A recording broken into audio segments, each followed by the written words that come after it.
Hi everybody, I'm Al Bernstein with another one of our previews of an upcoming fight. You know, there have been some great trilogies in the past in boxing. In recent days, trilogies like the Arturo Gatti-Mickey Ward and Marco Antonio Barrera, Eric Morales trilogy. We have seen lots of action in those 6 fights, and there have been 2 recently that are leading to a trilogy that could match those.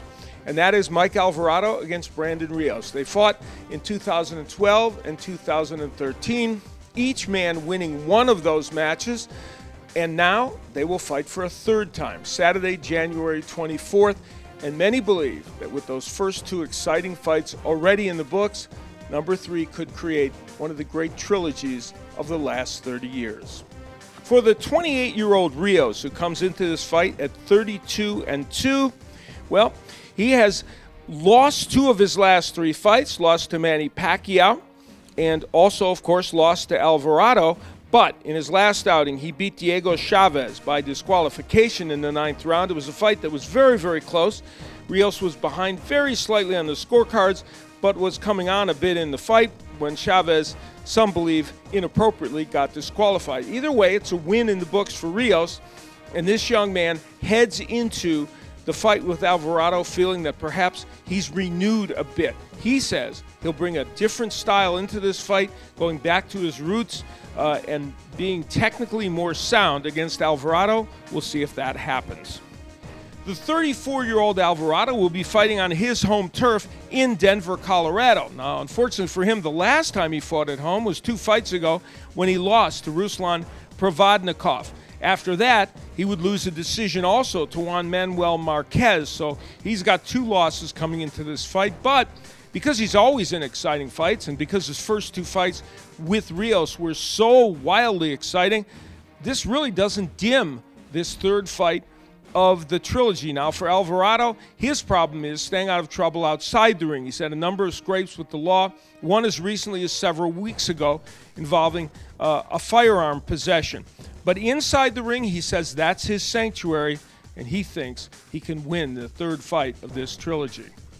Let's take a look at the keys to victory for this match. For Alvarado, he's got to establish his jab. He did that very well in the 2nd fight when he boxed a little more and won a unanimous decision against Rios. And part of that was moving laterally. He doesn't have to show a lot of movement, but just enough to give angles to punch against Rios. And the right hand was a very effective weapon, especially when he throws it as a straight right hand against Rios.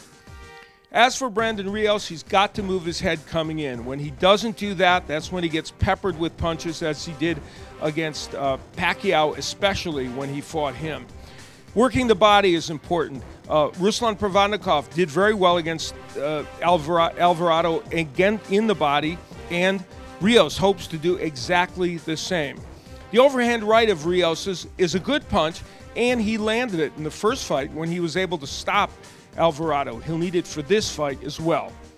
Some people have denigrated this fight because obviously Alvarado and Rios are not quite at the same level they were at when they first met in 2012, when everyone believed they were very much at the top of the 140-pound division, certainly in the top 5 in that division. However, I don't really think it makes this 3rd fight either irrelevant or not worth having, because these 2 men combine to make great fights. Now, when we saw the Arturo Gatti-Mickey Ward trilogy, we knew it wasn't fought on the level of, let's say, a Castillo-Corrales type fight or the trilogy I mentioned earlier, Barrera and Morales. We knew that, but they were very exciting, and they made for exciting fights. And I think number 3 between Alvarado and Rios will be just that, a very exciting fight. And it'll all take place on Saturday, January 24th in Denver, in Mike Alvarado's hometown, and we'll see how it goes.